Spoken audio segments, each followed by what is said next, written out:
Let's go! This is Jen in Japan. Today, we're going to Chiba. Hi! Good morning! Hawak sa mundo. Ano yun? Hawak. Hawak niya ang mundo. Hawak niya ang mundo. Dumaan muna kami sa Umihotaru parking area. At ngayon, nandito na nga tayo sa Mother Bokujo Farm in Chiba. Parang feeling ko lang mag-emote dito sandali. Habang sila ay parehong mga nakanganga. May real camera, may 360 camera, meron pang iPhone 17 Pro. Naka-picture pa ako. Ayoko ba? Grabe, ang laki ng dinosaur. Ang ganda rin ng details.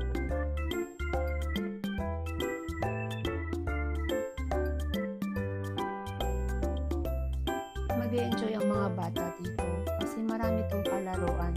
Hindi ko na nga lang nalakad kasi magsasarado na nung dumating kami. Pinauuwi na kami, ayan na. Tumugtog na ang closing song. Kaya ayan si ate, nagluka-luka ka na lang.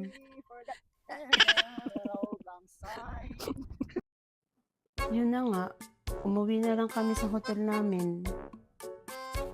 First time kong mag-stay dito sa My Stays Hotel. Mukhang bago at malinis at malaki ang kwarto. Hi guys! Nandito kami sa My Stays Soga sa Chiba. Galing kami sa German Village. Sa Deutsch Village. Galing kami ni Ate Maria at saka ako. Sama mo isa. May kasama isa pa. May kasamang isa. Isa yung isa tulog.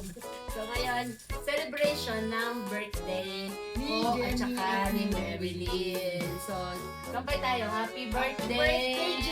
Happy birthday, Jen!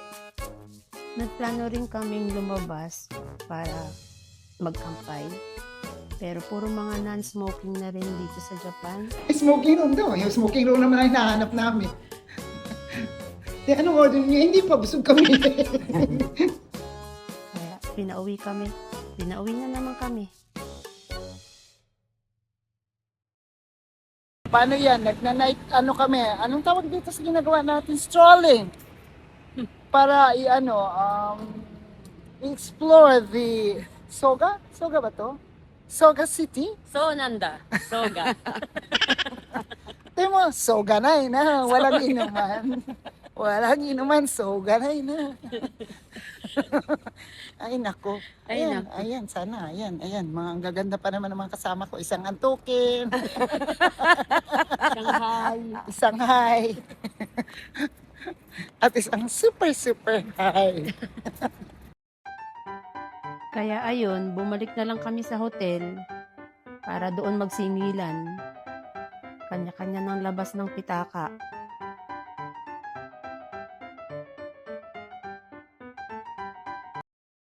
Tara, mag-breakfast na tayo. Pagpasok ko, ang napansin ko kagad ang ganda ng ambience. Nakaka-relax. Tingnan natin ang pagkain nila. May salad bar sila, may mga jelly, may isda. Ano ba yan? Di ko alam. Kanin, may curry rice, may sausage, may itlog. Ay, yung muntik na kaming maubusan. Tanghali na kasing gumising eh. Buti na lang may natira pa.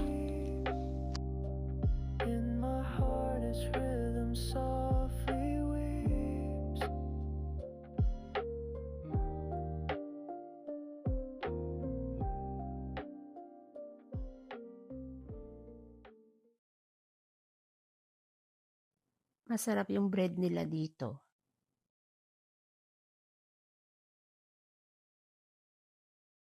Pasok ko na sa'yo. Huwag na!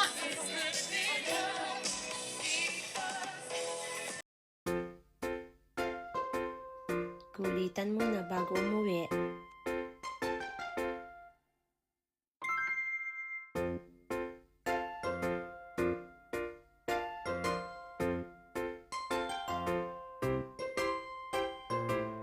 Hindi pa kami uuwi.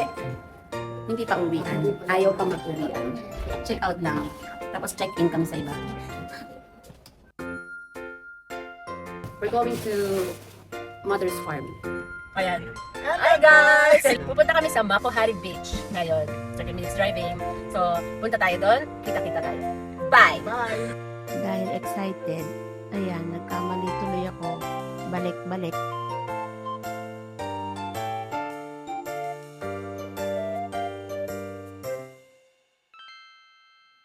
Dito na nga pala kami ngayon sa Makuhari Beach. Silipin natin kung malinis yung comfort room nila. Malinis at may tissue. Weekdays nung nagpunta kami dito kaya nagmukhang private beach namin to.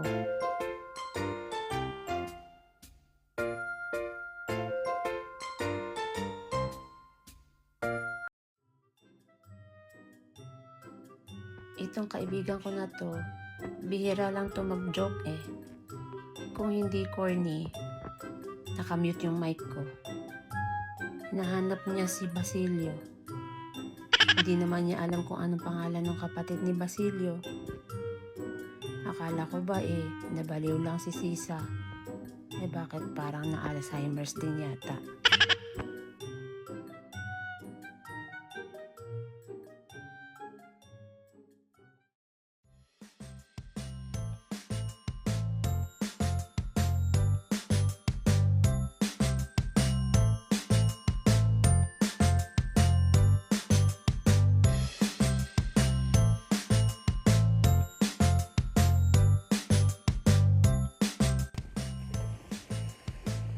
Okay, sold na ako. Guys, kanya-kanya kami ng moment. Sali naman ako dyan. Oo. May kanya-kanya kami ng moment dito. May sarili kaming mundo. Tingnan mo yung isa doon sa kapila. Ay, sa good. Di ba? Solve na daw ito isa sa kanyang mga selfies. Yes. Ako din, naka-video na. Madali. Pakita mo doon sa email. Ayan, nakikita niyo? Di ba? Artista yan. Model yan, 1955. Ito na ang mga pinaghirapan naming sariling sikap.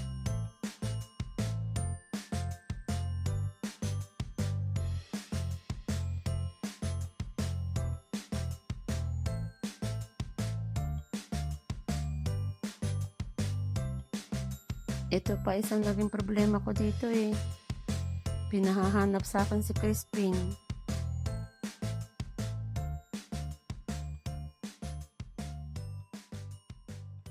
Ang hirap talaga, hindi ko makita.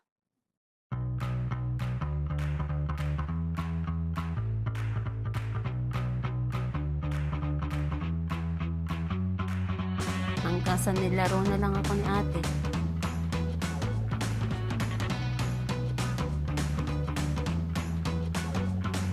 Sabi nung isa, sali ako.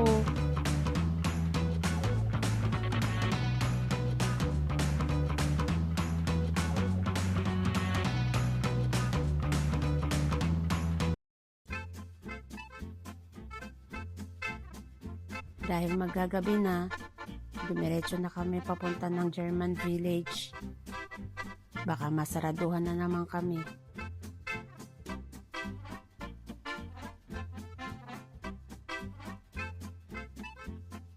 Ayun na nga, dahil late na kami dumating, yung presyo ng ticket naging half price na lang. Instead 1,500, naging 750 na lang bawat isa.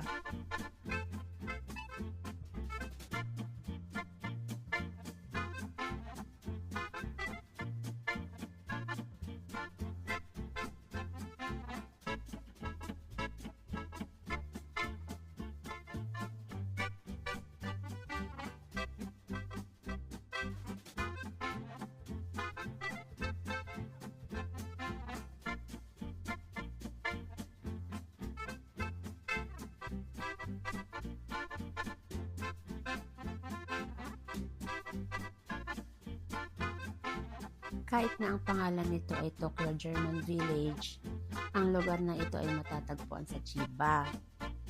Isa itong theme park na inspirasyon ng kultura at tanawin ng Germany. Makikita rito ang mga European style na gusali, malalawak na damuhan, makulay na hardin. Kilala rin ito sa magagandang seasonal flowers at sa napakagandang winter illuminations kapag malamig na ang panahon. Kung gusto mong makaranas ng European vibe habang nasa Japan, isa ito sa mga lugar na sulit bisitahin.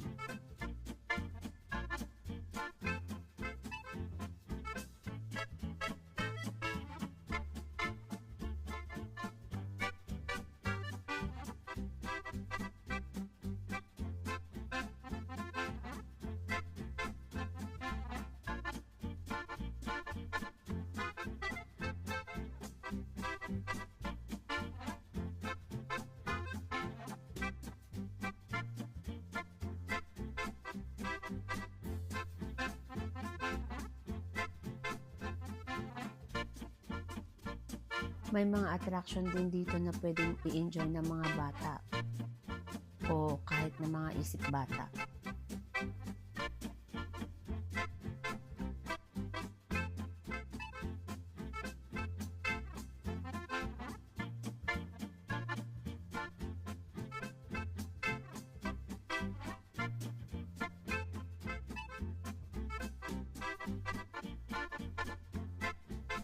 Isa sa mga bagong attractions na nakita namin ay ang Merlion ng Singapore. Isa itong replika ng sikat na simbolo ng Singapore na may ulo ng leon at katawan ng isda. Ayon sa kwento ng lolo ko, ang ulo ng leon ay sumisimbolo sa katapangan habang ang katawan ng isda ay kumakatawan sa pinagmula ng Singapore bilang isang maliit na fishing village. Nakakatawang makita ito dito sa Chiba dahil parang nakapag-travel ka na rin sa Singapore habang nasa Japan pa rin. Naku, baka gabihin na naman kami. Hanapin ko na yung mga kaibigan ko.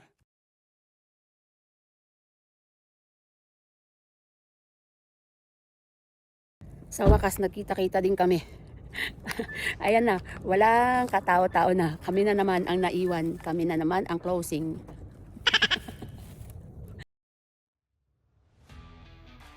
Dahil dito rin naman sa Tokyo Bay Aqualine ang daan namin pauwi, papamimik muna kami uli sa Umihotaro Parking Area para makita naman natin ang sunset dito. Mayroon sila mga tindahan dito ng mga pasalubong. Siya nga pala, ang Tokyo Bay Aqualine ay may 23.7 kilometro sa ilalim ng dagat. Kahanga-hanga ang mga engineering projects dito sa Japan. Pati na ang sunset dito sa Umihotaro Parking Area.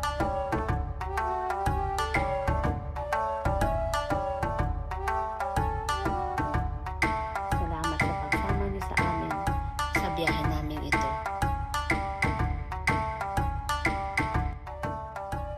Bago ko nga pala nakalimutan ko nga palang ipakilala sila sa inyo.